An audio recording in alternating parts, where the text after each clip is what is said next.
বন্ধুরা, আজ এক নতুন ধরনের রান্না করে আপনাদের দেখাবো কচু পাতায় দেশি মাছ ভাতে। পুরো ভিডিওটি আপনারা দেখবেন, খুব ভালো লাগবে।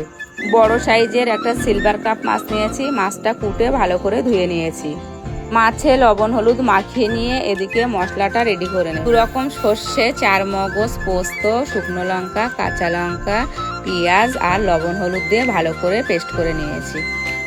মশলার মধ্যে সর্ষের তেল দিয়ে লবণ হলুদ মাখানো মাছগুলো মশলার মধ্যে আস্তে আস্তে করে মাখিয়ে নিচ্ছি। প্রত্যেকে দিয়ে দিচ্ছি কাঁচা লঙ্কা, ধনেপাতা আর সর্ষের তেল। পদ্ম কচুর পাতাগুলো আস্তে আস্তে করে মুড়ে নিয়ে সুতো দিয়ে সুন্দর করে বেঁধে নিচ্ছি। এদিকে ভাত ফুটে উঠেছে। ফুটন্ত ভাতের মধ্যে বেঁধে রাখা কচু পাতা দিয়ে ভালো করে সিদ্ধ করে নিয়েছি। কচু পাতাটাও সিদ্ধ হয়েছে খুব সুন্দর, মাছটাও ভালো সিদ্ধ হয়েছে, কালারটাও খুব সুন্দর হয়েছে, খেতে হেভি টেস্ট হয়েছে। ভিডিওটি ভালো লেগে থাকলে আপনারা একটা লাইক করে দেবেন আর চ্যানেলটিকে সাবস্ক্রাইব করে দেবেন।